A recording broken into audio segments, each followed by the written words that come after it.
Hey y'all, thank you guys so much for coming back to the Worlds of Country podcast. I'm your host, Andrew. On today's episode, I'm joined by Rachel Schumacher to talk all about her musical journey, her time on Broadway, and so much more. Hope you guys enjoy this one. I know I really did. Talk to you guys on the other side. Hey Rachel, how are you? I'm good. How are you? I'm good. What have you been up to lately?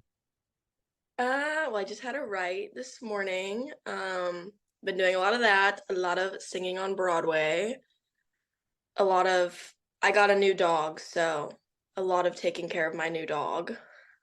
That's the rest of your time gone right there. No, literally, because did you see the whole debacle with it? You picked him up off the side of the road, right? He showed up on my porch, He and came I to was like, you? dang it. He chose me, so You can't say no then. no, literally. I was like, dang it. So when did you know that music was going to be the thing for you? I feel like I was kind of later than most people are. Like I started singing when I was little. Like I loved to like write songs. I would write songs on like little pieces of paper and like hide them in my drawer because I was like embarrassed. And then I like started taking piano and it was just like kind of a hobby for me. Did a little bit of stuff in high school like with my church and stuff, but I went to college and like got a degree and was trying to be a veterinarian. And then I didn't get into vet school. This is like 3 years ago, probably. Didn't get into vet school. And I was like, oh my God, like, what do I do now? And I was like, well, I've always like loved music and loved songwriting. And I was like, maybe this can be my backup plan, I guess. So I started gigging. When I turned 21, I started like gigging at bars. And I was like, this is so much more fun than being a veterinarian. Like, why was I not doing this the whole time?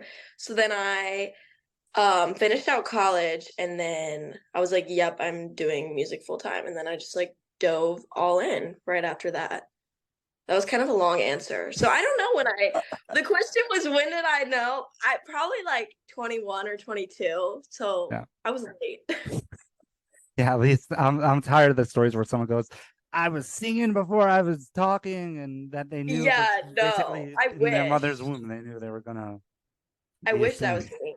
I'd probably be a lot better at this point because I haven't had that much time. But no, that wasn't me, unfortunately. Do you feel like you're behind other people at all, or do you feel like you're, I guess Yeah, not? I mean, I do have like a lot of imposter syndrome. Like sometimes I'll write with people and they've like their parents are songwriters and they've been like writing with like insane people for the longest time and I'm like, "Oh my God, like I don't know what I'm doing."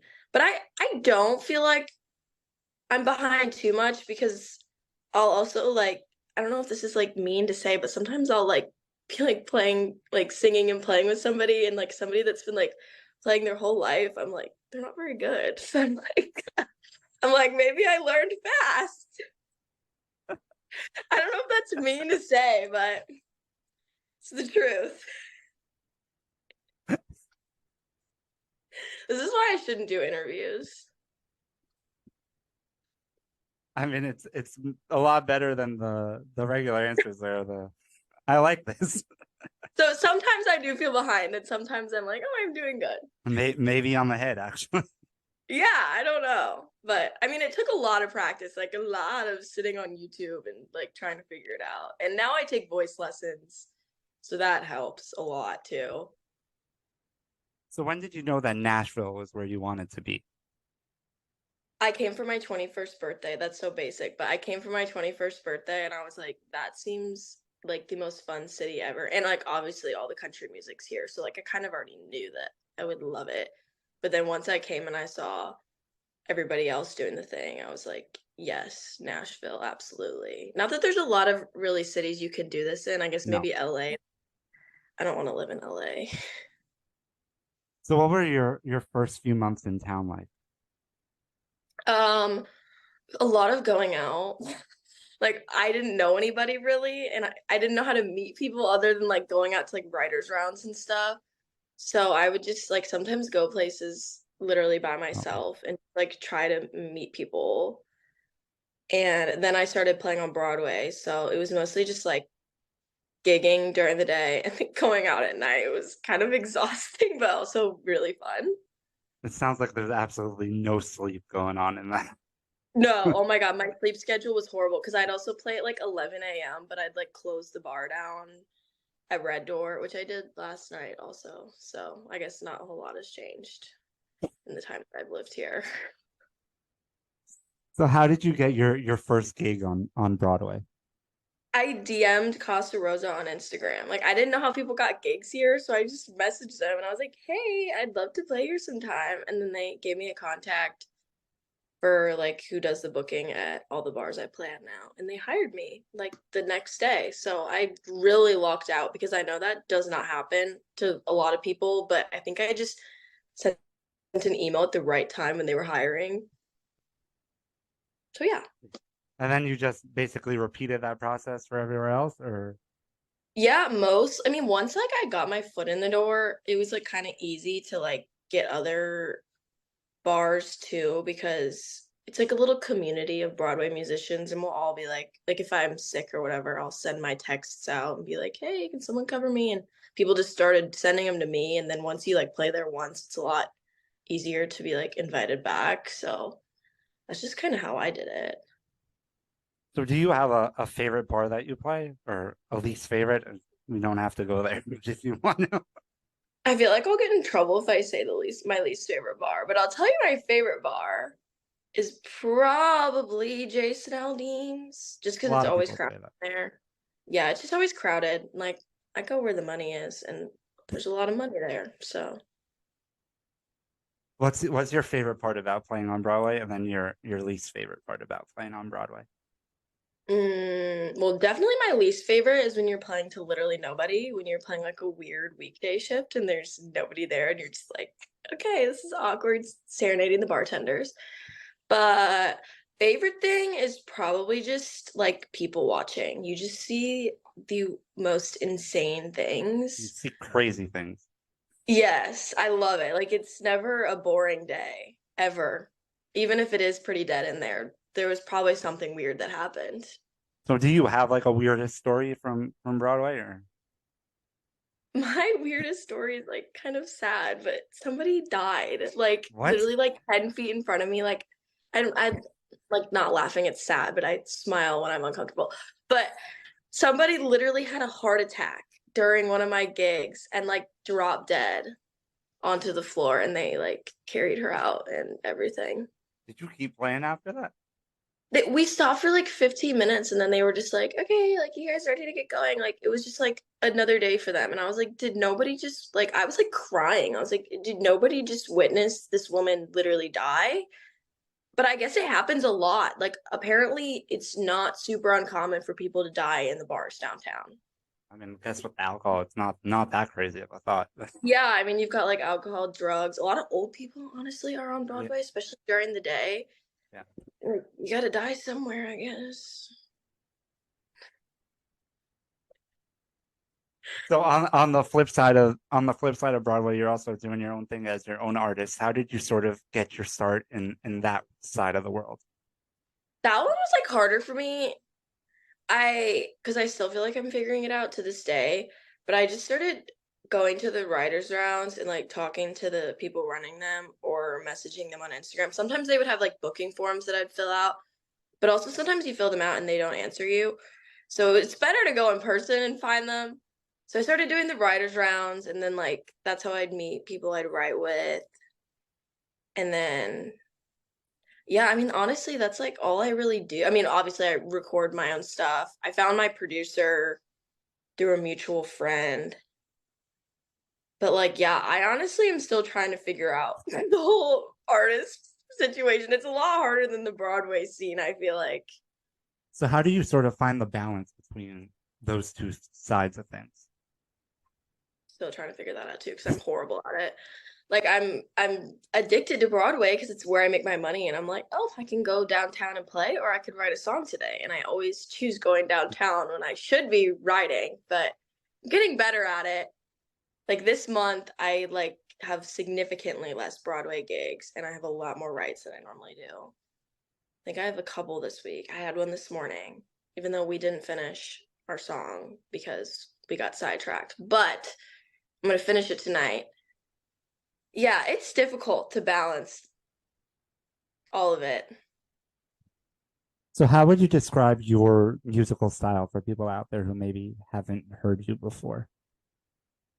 I think I'm very like I mean, I take inspiration from like obviously like Taylor Swift, Kelsey Ballerini, Megan Maroney, obsessed with her.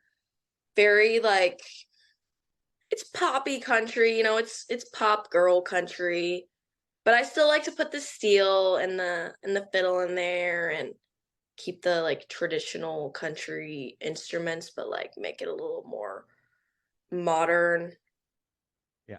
Also a lot of sad girl country. I love a good breakup song, which I have one coming out next and I'm very excited about it. So why don't you tell us about that song now? That song's coming out October 27th. I haven't like officially announced it yet, but I put the pre-save link in my Yeah, bio. I was Just looking through your stuff before this, and I saw it yeah. pre-save, and then And I I was like, went why looking, but not I just didn't like see anything throw else it in going on, so there? I was confused. Yeah. So well, I guess now I'm officially announcing it. But that song I actually wrote like 4 years ago, and I actually put it out like before I really started doing music. I this is so weird.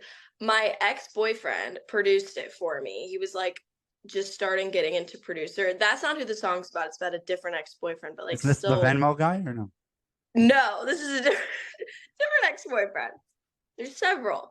But so he like produced that for me and I put it out and like it was like fine, but it was like I mean, I spent probably $400 on that song. So like it wasn't very good.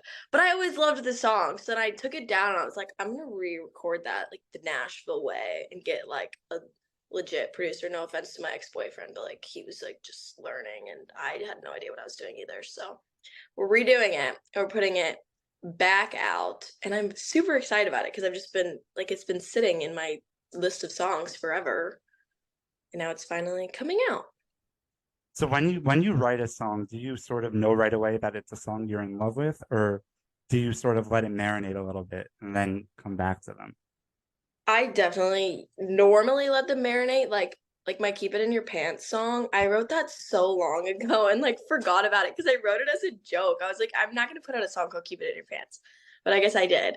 But I wrote it as a joke just because I was like pissed off. I was like, why can't he just like keep it in his freaking pants? And then I played it at a writer's round where there was like nobody there and I was just kind of like goofing off. And then the people that were there were like, no, that's actually so funny and like you need to actually record that. And then I kind of sat with it and I was like, huh, like I guess it actually is kind of decent. And so I edited it a little bit, but then I loved it. So it's weird, yeah. But sometimes I do write a song and I'm like, that's good. And then I look at it later and I'm like, no, that's actually bad. So it goes both ways. I feel like that's the process for a lot of artists where they think something's great initially and they go, "Oh, that was actually crap." Especially when you're drunk, like I'll think I have these great ideas. I'm like, this is gonna be a hit. And I write it in my notes and then I look at it the next day and I'm like, that That literally doesn't sucks. even make sense. Yeah, it's horrible, but These are not actual words on. no, literally, they're like misspelled.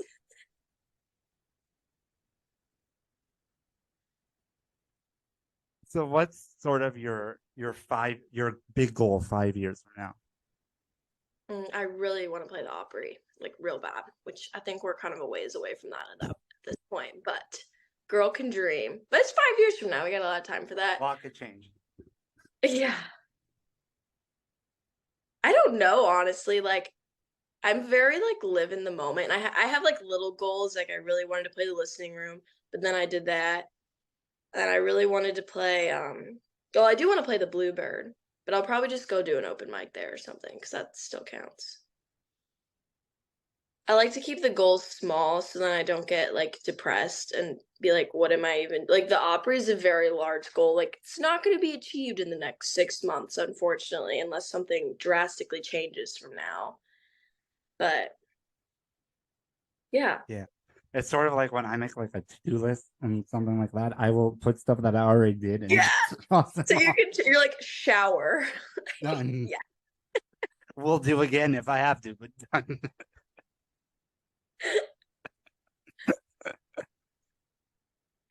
So what's next for you? I mean, I guess you mentioned the new single already, but besides that, Yeah, I have that song, and then I'm probably gonna get back in the studio and try to do one more before the end of 2023. Oh my God, that's crazy. It's kind of we're coming almost up to there. Yeah. I know, that freaks me out.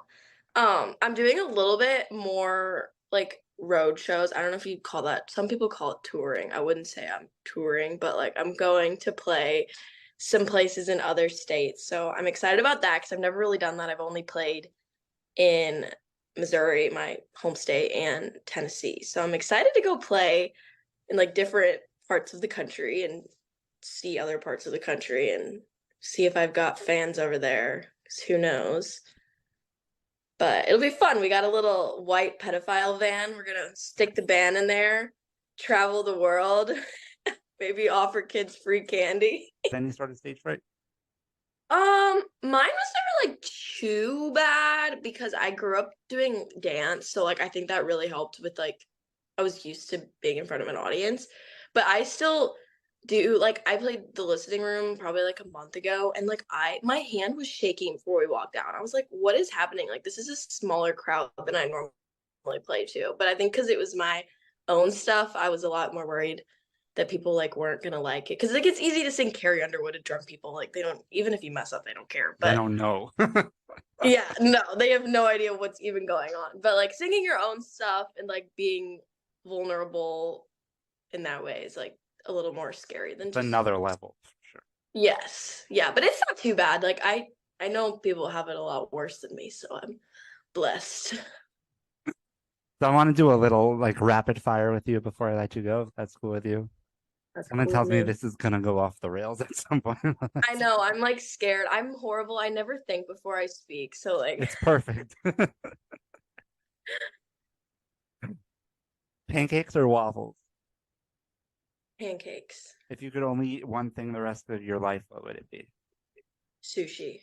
Sushi. Mountains or the beach? Beach. Would you rather have 20 fingers or 20 toes?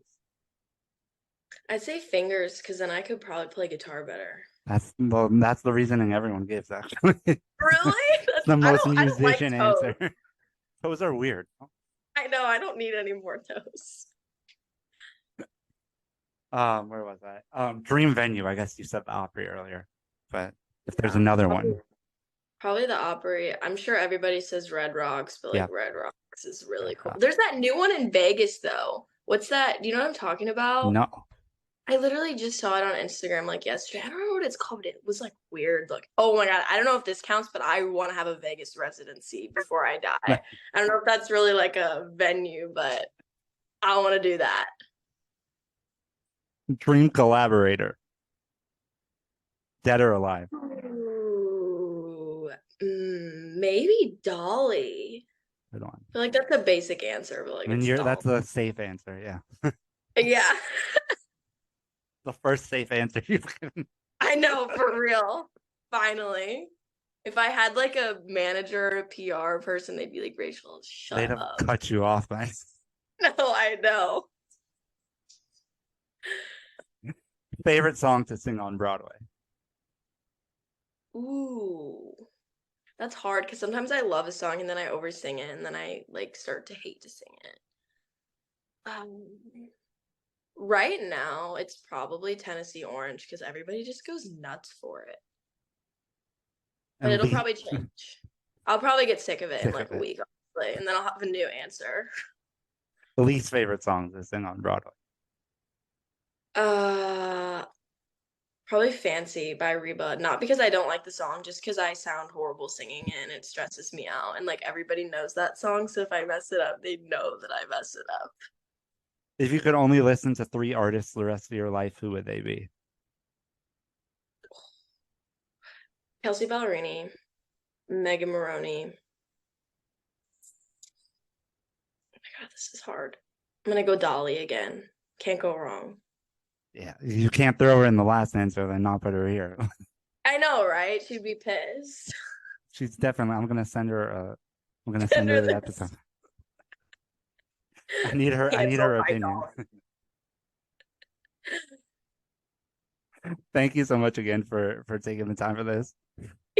you for having me. We have to do this again sometime if we can get through it. I know. I'm so bad at this stuff.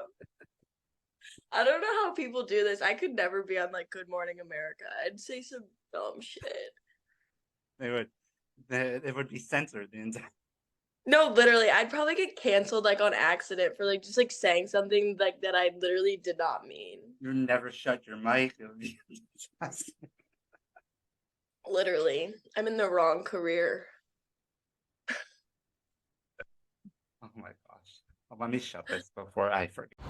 Hey y'all, thank you guys so much again for tuning in. If you liked what you heard from the podcast, be sure to hit that subscribe button wherever you're listening to, and give us a follow on social media at Worlds of Country on all social media platforms. If you liked what you heard from Rachel, be sure to go check out her music wherever you listen to music, and go give her a follow on social media as well. Hope you guys liked what you heard. Talk to you guys next week.